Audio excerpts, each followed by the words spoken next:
Hello, my beautiful friends.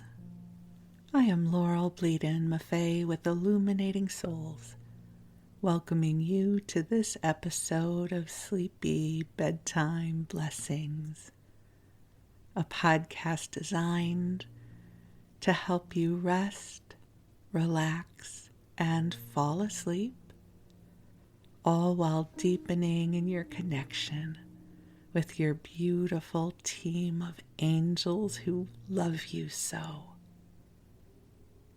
If we're meeting for the first time, I am an angelic practitioner, a spiritual teacher, and an encourager of souls. And I do this through one-on-one angel sessions, which are wonderful. The way it works is you schedule your session, and typically I can get you in within a few days, so there is not a long wait to schedule a session with me. And then we almost always connect over the phone. I tend not to do Zoom angel sessions unless they're really necessary. I prefer working over the phone because it limits the visual stimulus I receive, and it makes it easier for me to connect for the session intuitively. So the sessions take place over the phone. More often than not, I can record the session for you. I say that because sometimes technology is wonky, but hopefully, if you want, I can record it for you. And the session begins with an opening prayer that calls the angels in. It is designed to be a conversation, so I ask you to share with me what you would like to focus upon, and we go from there.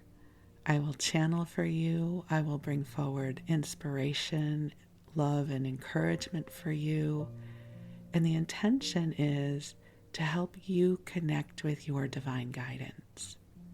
So angel sessions are just lovely, and it is truly my blessing to get to support you in this way. With soul mentoring, I usually ask that you sign up for a 12-week package because soul mentoring is designed to provide ongoing support and encouragement as you move through a time of transition, growth, or healing. I only work with a few people. I usually only have a handful of people I work with for soul mentoring, but if it is something that you're interested in, please feel free to reach out and we can talk about that. And then I also offer a variety of classes. They change all the time.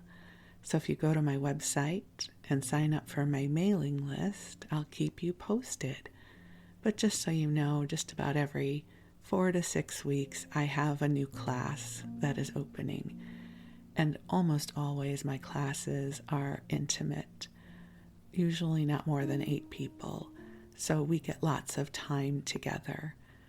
So there's lots of ways I can support you outside of this podcast. So visit my website whenever you are ready, and I will be glad to keep you posted.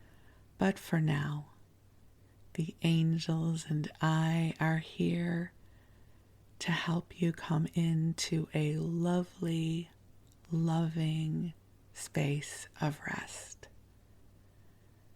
So this podcast is inspired by my love of sleep podcasts. I have been using them for years. And I find that listening to a sleep podcast helps build a bridge from my waking life into that beautiful mystery of sleep. It helps to calm my mind and my thoughts so that there is something I can focus upon. So if you're just starting to try this podcast to help you with sleep, my recommendation is to give it a few nights. It may not work the first time because you're just getting used to the sound and the rhythm of my voice. But give it a few tries, and my hope is it will help put you to sleep within the first 20 or 30 minutes. Each episode is an hour, though, so you have plenty of time. And also, I acknowledge all of you who listen during your waking hours because you enjoy the stories and the company. So however you are guided to use this podcast, you have my blessing. This podcast is not just my voice and the stories and the teachings. It is also infused with waves of angelic love for you. So you're being entertained and kept company while you receive a beautiful infusion of divine love. What could be better? And also, I will say it is early morning here as I record this. I have a little bit of a froggy voice, but I feel just fine. It's just one of those morning voice things. But all is good here underneath the blanket fort. So I am grateful for this opportunity to be with you right now. So I invite you to get comfortable in your body.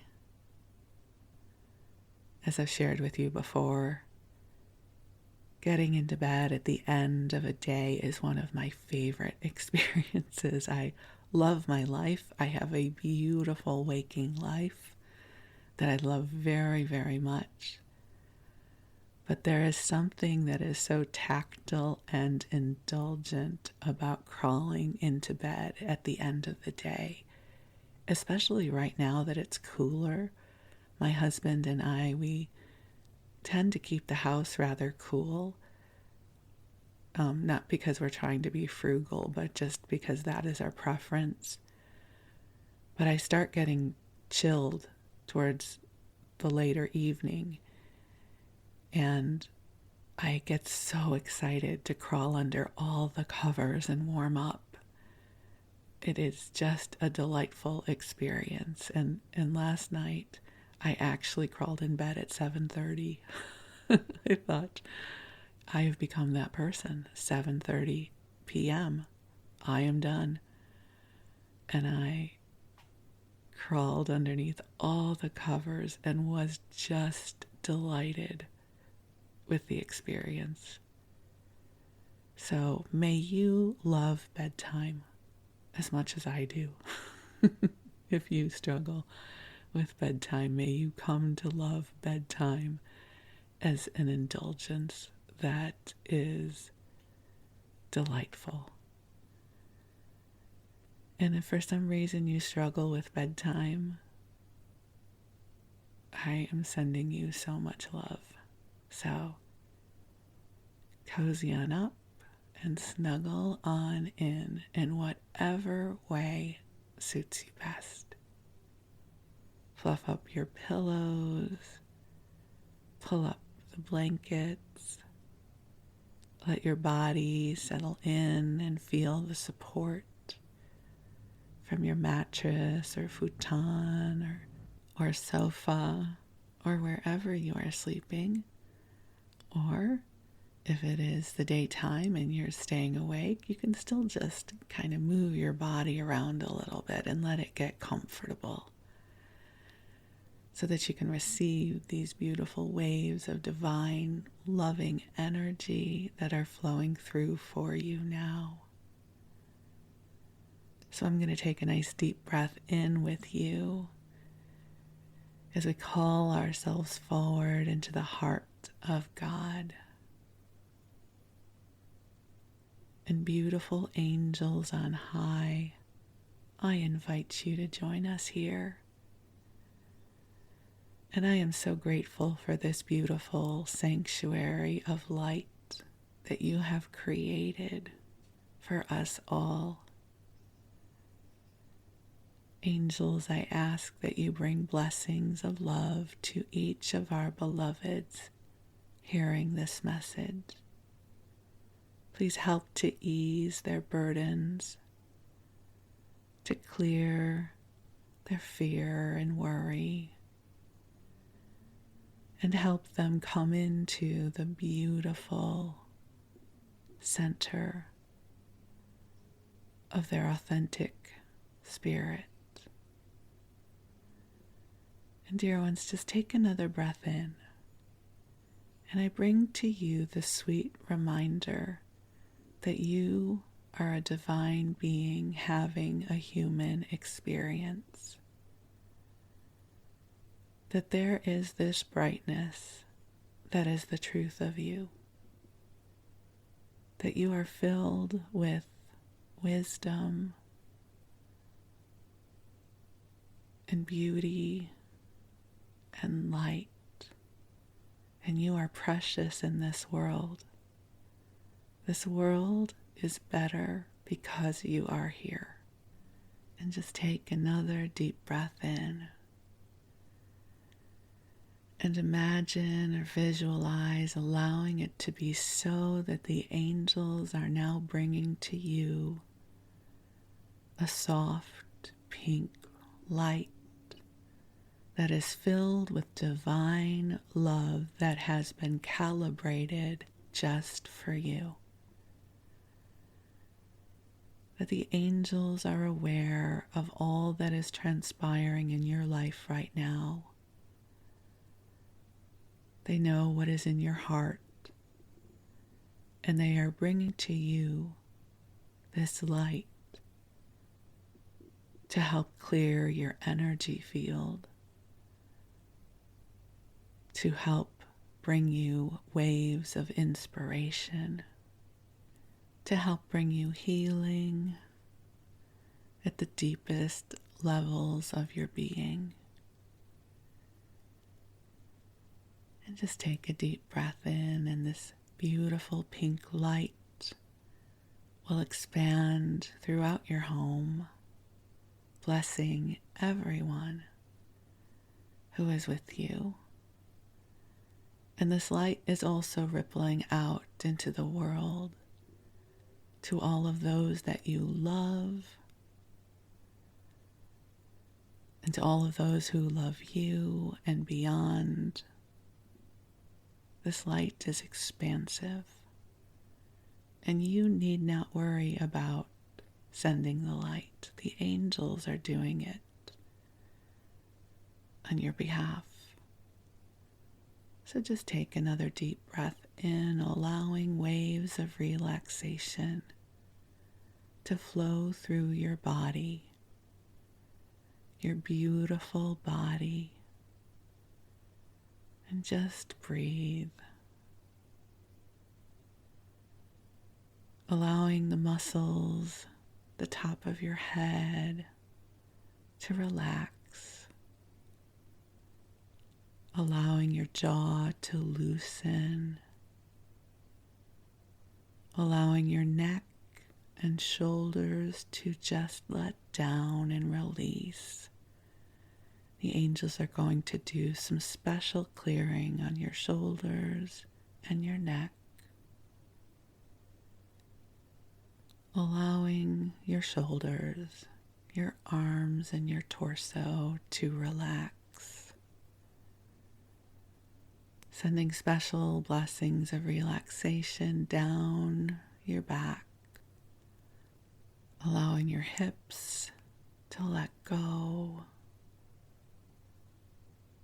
allowing this wave of relaxation to move down your thighs, to your calves, down to your feet, to your toes, so that every cell of your body receives this blessing of love. And just breathe. There's nothing you need to do in this moment. Just receive and breathe. And know that you are loved. You are precious. And we are so deeply grateful for this opportunity to honor and love you. Truly, my heart is so full with love in this moment. as the angels and I send you this transmission. And don't worry if you can't feel it. Not all of us feel energy the same way. Just imagine that it is flowing to you. Sometimes the imagination can serve as a gateway to help us receive these frequencies.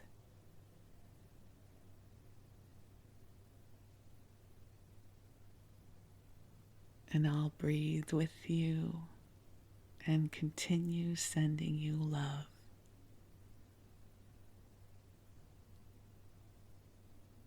And if you have any prayers or intentions that you wish to share with the angels, we invite you to bring them into your heart now. You do not have to pray formally to them. It can be as simple as, hey, angels, I could use some help here. This moment right before sleep is a wonderful time to pray and set your intentions.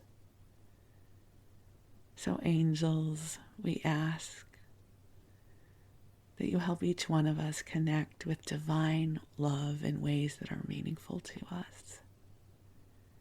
Angels, I ask that you bring sparks of inspiration to bring more joy and happiness and fulfillment into each one of our lives.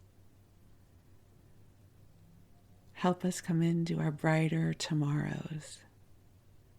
Help us to see the beauty in this world. Help us to call forward our beloveds, our friends, our community. Help us bring forward relationships that enrich and inspire us. Help us create full and abundant lives that feel on purpose and joyful. So, dear ones, just take some more nice deep breaths in, allowing your angels to tend to you. They're going to take good care of you, as they always do. And while you rest, I'm going to tell you a story. So, the story for this episode is inspired by a prompt the angels brought forward this week. I facilitate a really beautiful group called the Soul Stories Guild that was born from my Power of Your Voice class. And we've been meeting for months now, and each week the angels bring forward a prompt for us to explore. And so we go into our consciousness and into our hearts and into our memories, and we begin to connect the dots to see what stories want to emerge from our lives. And then we share them with each other. And it is simply exquisite to get to be together in this loving, heart-centered group where we share snippets of our lives with each other. It is intimate, it is loving, it is light-filled, and so much more. And just as an aside, if this appeals to you, feel free to reach out to me and we can talk more about it, because I always have new groups and opportunities coming up. So if you love the idea of exploring your gifts as a storyteller, we should talk. But for now, I'm going to share with you the prompt that we worked with yesterday, which is such a sweet prompt. So here's the question. What was your relationship to reading and to books, especially as you were growing up in your younger years? And what is your relationship to reading and to books now? It's such a loving prompt, Each one of us has our own experience with books and reading. And I don't want to assume that you love books. There are many people who grow up with difficulty reading, and perhaps these aren't your best memories. But I'm going to share with you some of mine. So I loved what we got to talk about, and so I'm still surfing the love energy from my time with the Soul Stories Guild, and I'm going to share with you some of my memories and my connection points to books and reading, and perhaps they will help you connect with your own. So I grew up in a house filled with books. Both of my parents were avid readers. Books were treasures in my house. And I don't remember learning to read, so I don't have any specific memories having to do with learning to read, and I don't have any specific memories of being read to at bedtime, although I am certain that happened. But my first real awarenesses of reading and books must have happened around the first or second grade. And my memories are sort of blended together. That's what happens for me. Some people's memories are very specific to each incident. Mine tend to cluster together. So this is what I remember. At some point, a teacher was reading a book to us that did not have pictures. And I thought this was my first grown-up book. And it was either Charlotte's Web or Charlie and the Chocolate Factory. It was one of those two books. And I remember the story being so enchanting that it was the impetus for me to shift over to reading books without pictures. I think both of those books had little drawings in them, but they weren't picture books, right? They were grown-up books as far as I was concerned. And both of those books were my absolute favorites growing up for different reasons. Charlie and the Chocolate Factory, right? If you've been listening to any episodes of this podcast, you will know that I am food-driven, that almost all of my memories are associated with food. So Charlie and the Chocolate Factory is a dream come true. I loved that book. And Charlotte's Web, again, the dream that animals could talk, that animals were sentient in that way. And I absolutely believe that animals communicate and are sentient, but I mean as a child, the fantasy of Charlotte's Web. And I loved that book. And I loved reading as a kid. I loved being able to travel into other experiences. For as long as I can remember, I have been enchanted by daydreams and my imagination. That there was this whole inner world that happened outside of the physical world, one.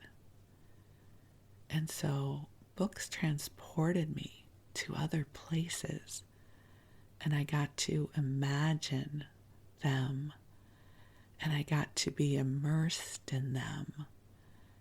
And I've always loved anything that gives me that opportunity to go into those dreamy spaces. And the other thing I was thinking about when I was contemplating my love of reading as a kid, so when I grew up, TV was much more limited than it is today. We had 4 or 5 channels. They were broadcast channels, and that was it. There was no VCR. And so you watched what was on. And if nothing was on, you did something else. Nowadays we go to the phone, we go to the tablet. There's never an absence of something to watch if that is the desire. But as a kid, that was not the truth. There were long expanses of time when there was nothing on television, or maybe my parents were watching something I didn't want to watch, or I think about the long expanses of the Saturday and Sunday afternoons when many of the TV stations would play bad movies that I didn't want to watch, and so I would read. So I really, in hindsight, I can see how not having access to 24/7 television encouraged my habits as a reader. I loved books, and I loved reading, and I loved that it was mine, right? It's like when you're watching a TV show with your family, that show, everybody's experiencing it. But I loved having my secret, sacred world when I would read a book and that book was mine. I don't mean that the possession of the book was mine. I mean the experience of the book was all mine. The pacing, how much I wanted to read, and I would devour books all the time. Like I binged on books. I loved them. And of course, I think when we were in first grade, we got to get our library card, which was a really big deal. I was fascinated with librarians. I had an aunt.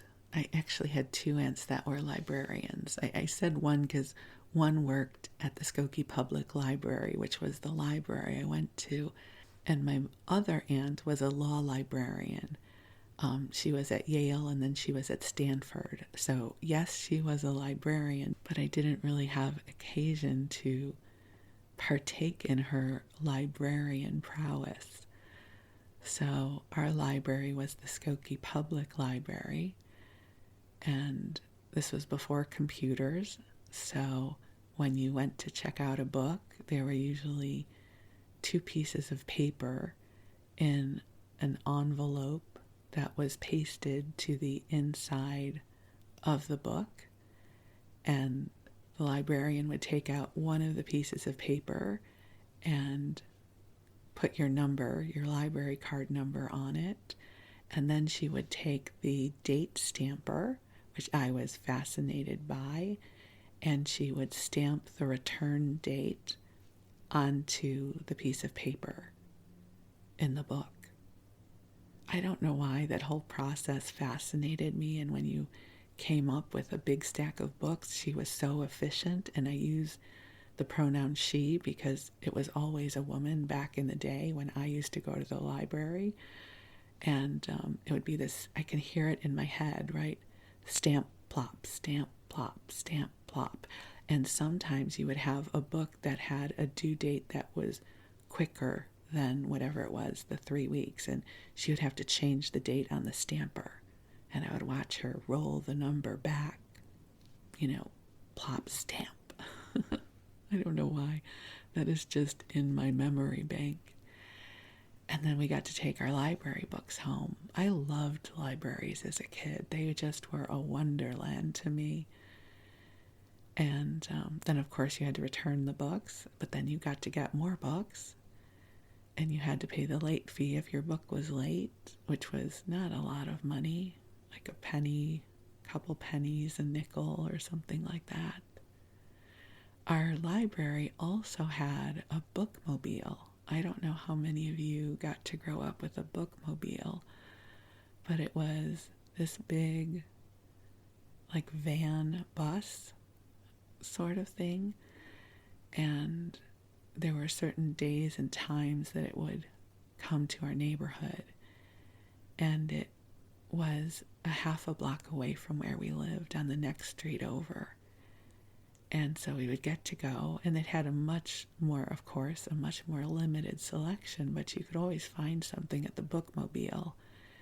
And I can remember stepping on, they had these stairs that would come down off the bus, and I can remember how the bookmobile would kind of shudder as each person got on. But I loved going to the bookmobile and seeing what I could find to read. And then I also remember the Scholastic Book Fair, which here in the U.S., I think all of us grew up with. I don't know how it was in other countries. So usually what would happen with the Scholastic Book Fair is we would get a pamphlet of all the different books that would be for sale through the school, and you would take it home and go over it with your parents and figure out what books you would buy. And then book delivery day was always a big thing because there would be the stacks of books and each person would have their own stack. And you'd look and see what your friends got and what you got, and then you'd go home and you'd have all of these books to read. You know, this is way before the days of Amazon. So getting to get books was very exciting. So I remember being immersed in books and loving them, you know, on Saturdays or Sundays. After we got back from Sabbath school, which was the Jewish version of Sunday school, but we went on Saturdays, we would often go to Leon's Delicatessen, which was in Skokie. It was a very small deli, but had amazing food. And it was takeout. You couldn't actually eat it at Leon's. It was more of a corner store, but he also served deli. So you'd always get it to go home. And he had Kaiser rolls and onion rolls and salami and the best tuna fish ever. And so my parents would get a bunch of, you know, cold cuts and Kaiser rolls and tuna fish, whatever it was. We'd have a feast. And I would remember I would come home and I would make my plate of whatever I was going to have from our feast. And I would sit at the kitchen table and read. That was like my favorite thing, again, because food got blended in with the books. I could do books and feasting at the same time because that was allowed in my house. I don't remember anybody else sitting at the table, so maybe for some reason I was eating lunch on my own. I think I really liked that because I could then read. And we read at the table all the time. Every single morning, my parents would get the newspapers, and it would be the cup of coffee and whatever they were having for breakfast in the newspaper. So we definitely grew up reading. And so I just have this vision of getting Leon's Deli and sitting there for an hour and a half, noshing and reading when I was younger, and I loved it. The other thing I learned early on, and it's not something I do anymore, was I loved reading in the bathtub. I don't know how that got started, but I was pretty young. I don't mean like 5. I mean probably, 11 or 12 years old. And I would love to get in the bathtub with books. And I remember my mom would, shout up the stairs because the bathtub was on the second floor. She would be like, "Laurel, are you okay?" Because I would be in there for so long. And I'd have to yell back, "Yeah, I'm good." I think anything that allowed me to escape. Escape sounds like such a dark word in this context, and I don't mean it. My life was good. It wasn't that I had to escape from anything that was terribly dark. I just loved getting lost in the dreamy place in between,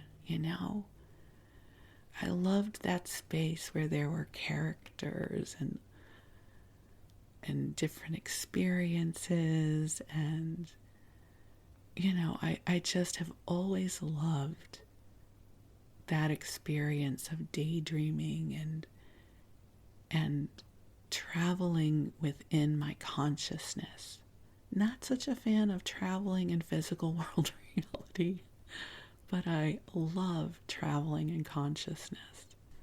So at some point, I think in my later teen years, I segued into books like Scruples by Judith Krantz. Does anyone else remember that book?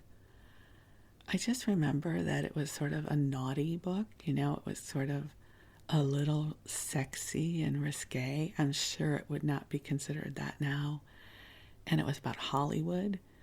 I just remember there was the photographer, and his name was Spider, and he was played by Barry Bostwick in the made-for-TV movie.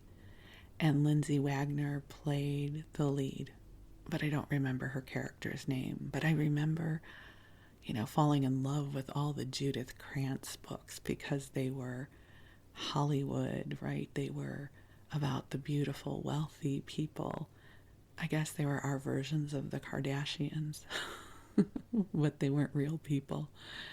So I loved all the Judith Krantz stuff. And I remember reading Thornbirds, which was a big deal back then, a gorgeous book. And then I remember being really disappointed by the made-for-TV movie when it came out. I loved the first part when Meggie was a little girl played by Sydney Penny, but I really had a hard time with it when they aged Meggie. I think that was her name, right? Meggie? Okay, I may be getting it wrong. If I am messing that up, I apologize, because it has been probably 40 years since I have given Thornbirds any thought at all. But I loved that book. It was very dramatic and sweeping, and of course took me somewhere different than Skokie, Illinois, which was a win in my book. I just was always looking to get out of Skokie for some reason. I wanted to live a big, exciting, adventurous life, and I got to do that through the books. And as I said, my parents' home was filled with books. So downstairs in the basement, there were bookshelves just filled with so many kinds of books. My parents read some fiction, but mostly nonfiction, which I find amazing, because I don't know that I have it in me to read political books or biographies. I just find them a little harder to read these days. But my mom introduced me to the books of Irving Stone. So The Agony and the Ecstasy, which is it's sort of a fictional account, but also biographical, of Michelangelo. And then Lust for Life, which is the same, but for Vincent van Gogh. And those were the kinds of books my mom liked to read, and if they were going to be fiction. So my mom turned me on to the Irving Stone books, which I loved. She and my dad also would read the David McCullough books. I think that's his name. He writes books about Truman and other political figures.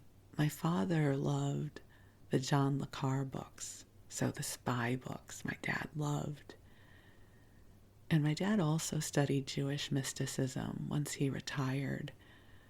We have a journal that was my great-grandfather's that my sister had translated for my dad, and reading through some of his grandfather's journals got my father interested in Jewish mysticism.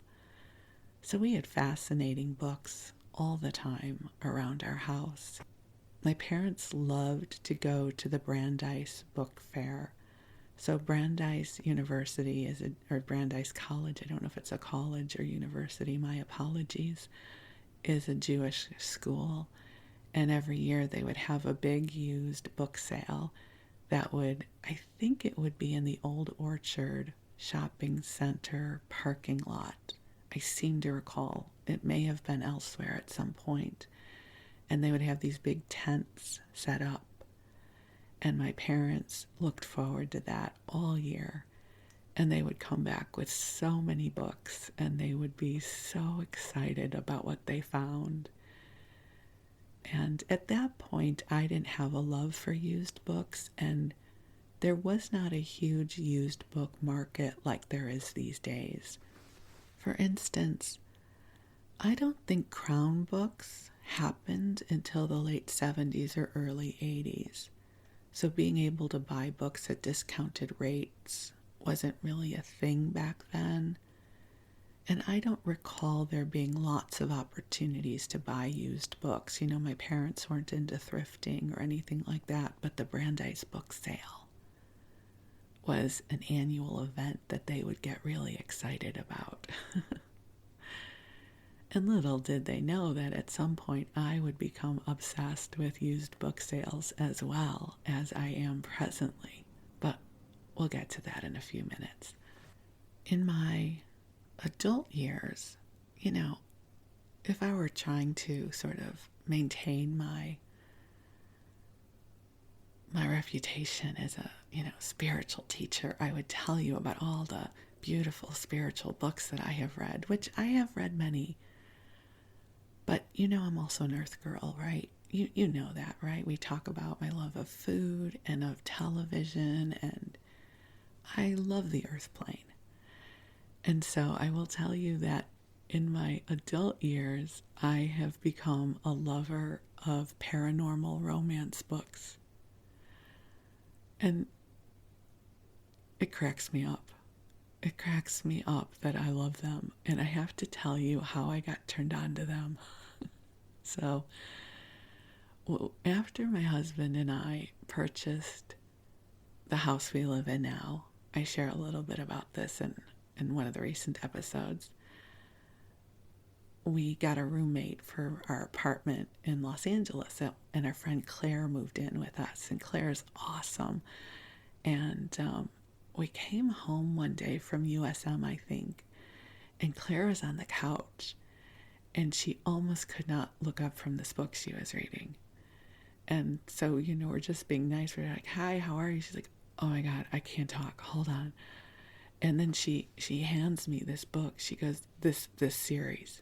You have to read this series. And they were the Twilight books. And I think she was on the second one, and she handed me the first one. And I was like, okay. And I don't know that I knew anything about Twilight at that point. It was sort of a phenomenon, but not quite yet, because social media was not the beast that it is right now.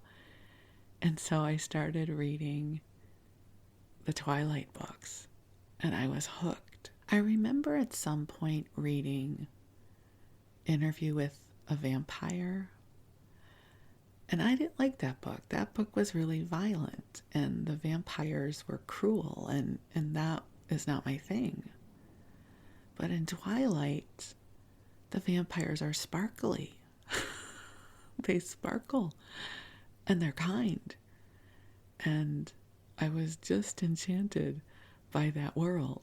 So, of course, I read all of the Twilight books. And then I had to kind of figure out what other books I could find. And that led me down the rabbit hole of the paranormal romance books, which I have very much enjoyed over the years. And just a funny aside, at one point, it was when Wes and I were in this house that we're in now, and we were still doing in-person angel circles in our home, and we had a group of, I don't know, maybe about 8 people over for an angel circle. So, the energy's beautiful, and I'm channeling messages, and I'm practitioner Laurel. And then maybe after the angel circle and everybody's gone, I go into the bathroom, and to my horror, I had left one of my paranormal romance books on the back of the toilet because back then I read books in the bathroom, and the cover was like the she-devil, or I don't remember what it was, but it was, you could tell this was a paranormal romance with like a werewolf on the cover or something. And I was horrified that here I had been bringing people into this rarefied air of love and light and goodness. And, on the back of the toilet is this witchy werewolf book.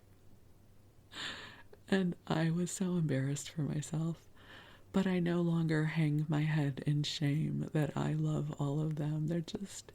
They're delightful. I don't read as many now as I used to, but it was a genre that absolutely entertained me for a long time. I also have a profound love affair with the Outlander books, and I read them long before the Stars series. So I loved the Outlander books. I still do. And so I also will throw in here about the metaphysical books and the spiritual books because they helped change my life, truly. So, back in the 80s when I lived in Los Angeles, I fell in love with the Bodhi bookstore. It was on Melrose, and it was a metaphysical bookstore. And I would go there and get lost for hours. I can still viscerally see, smell, and feel what it is like to walk through their doors. And they no longer exist, but they exist within me. And I would go there and I would look through the different books that were sorted by topics. Topics I didn't even know were options, right? And I would learn and I would buy books and I would come back and read them. And the Bodhi bookstore was absolutely an oasis of light for me. And I still have so many metaphysical books. And I'm going to do an episode at some point of books that are on my bookshelf that I haven't read, but I'm happy that I own. Because I don't know about you, but I have a lot of books I haven't read. But I'm not going to get rid of them because the promise of reading them at some point in my life makes me so happy. And I love owning them. I love that they're there. And I go through the titles on the spines of the books on my bookshelf, and I get so happy. And there are absolutely books that I have read that have changed my life, opened my heart, expanded my perspective of what is possible within myself and in the world. And these days, my husband and I also live in a house filled with books. My husband, as I've shared with you before, is a collector. He collects books. We have a big library of antiquarian metaphysical books, like old theosophical books. I have a beautiful library of metaphysical books. And a total game changer for me was being able to read ebooks on my iPad and on my phone. So I no longer really have any of the paranormal romance books in physical form. I gave those all away. I just don't have enough room on my bookshelves for those, but I can get those out of the library as an ebook. Is that brilliant? Do you know about this? If you don't, you need to. That you can borrow ebooks from the library and just download them to your device. And you don't have to step foot in a library. I do that all the time. And my latest love affair with books, it's twofold. The first one I've shared with you before, which is my love for the community cookbooks that I am presently collecting and that I share with you in other episodes of the podcast that I am in love with. So I'm now kind of obsessed with thrifting and used bookstores and looking for more community cookbooks because each one tells a story of the community of women who put it together. It's like each one, when I hold it in my hands and I look through the recipes, I can feel and sense the story of that community of women, how they were preparing food for their families. I don't know, they are just these brilliant time capsules filled with love.